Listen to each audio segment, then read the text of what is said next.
భోగి మన భారతీయ పండుగల్లో చాలా లోతైన అర్థం ఉన్న పండుగ. చాలామందికి భోగి అంటే మంటలు వేయడం మాత్రమే అనిపిస్తుంది. కానీ నిజానికి భోగి మన జీవన విధానాన్ని మార్చే ఒక ఆధ్యాత్మిక పండుగ. ప్రతి సంవత్సరం మకర సంక్రాంతికి ముందు రోజు భోగి పండుగ వస్తుంది.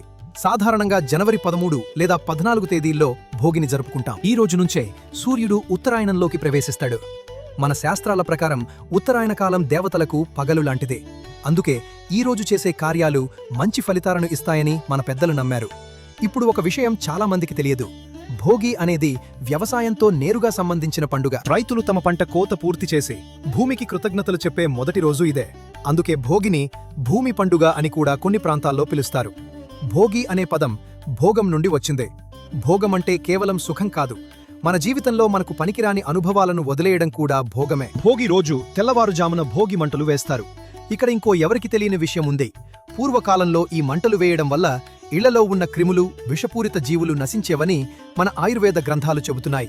అంటే భోగి మంటలు ఆధ్యాత్మికమే కాదు, శాస్త్రీయ ప్రయోజనం కూడా కలిగి ఉన్నాయి. మంటల్లో పాత వస్తువులు వేయడం ద్వారా మనకు తెలియకుండానే వదిలేయడం అనే గుణం మనలో పెరుగుతుంది. ఈ వదిలేయడం మోక్ష మార్గానికి మొదటి అడుగు అని మన తత్వశాస్త్రం చెబుతుంది. ఇప్పుడు భోగి రోజు నలుగు స్నానం గురించి చాలామందికి తెలియని విషయాలు చెబుతాను. నలుగు అంటే నువ్వుల నూనె, పసుపు మాత్రమే కాదు. కొన్ని ప్రాంతాల్లో వేపాకు, శుంఠి, చిన్న ఆయుర్వేద ద్రవ్యాలు కూడా వాడేవారు. ఇది ఎందుకంటే చలికాలంలో మన శరీరంలోని వాతదోషం పెరుగుతుంది. నలుగు స్నానం వాతదోషాన్ని తగ్గించి శరీరాన్ని సమతుల్యంలో ఉంచుతుంది. ఇంకా ఒక అరుదైన విషయం, పూర్వకాలంలో పిల్లలకు నలుగు పెట్టేటప్పుడు పెద్దలు ఆశీర్వచనాలు చెబుతారు.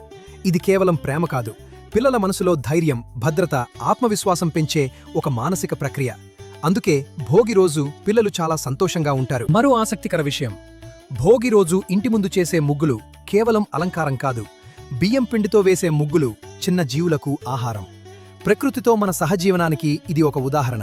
ఇది ఆధునిక ఎన్వైరన్మెంట్ అవేర్నెస్ కన్నా వేల ఏళ్ల ముందు మన సంప్రదాయంలో ఉంది. భోగి రోజున కొత్త పనులు ప్రారంభించడం మంచిదిగా భావిస్తారు. ఎందుకంటే ఈ రోజు నుంచి ప్రకృతి పాజిటివ్ ఎనర్జీ పెరుగుతుందని మన శాస్త్రాలు చెబుతున్నాయి.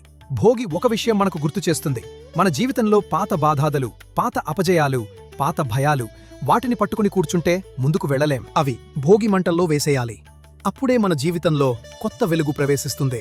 అందుకే భోగి కేవలం పండుగ కాదు, ఇది ఒక లైఫ్ రీసెట్ డే. ఈ భోగి పండుగ మీ జీవితానికి కొత్త దారి చూపాలని, మీ ఇంట్లో సుఖశాంతులు నింపాలని, మీ మనసులో ఆశ వెలిగించాలని మనసారా కోరుకుంటున్నాం. మీ అందరికీ హృదయపూర్వక భోగి శుభాకాంక్షలు.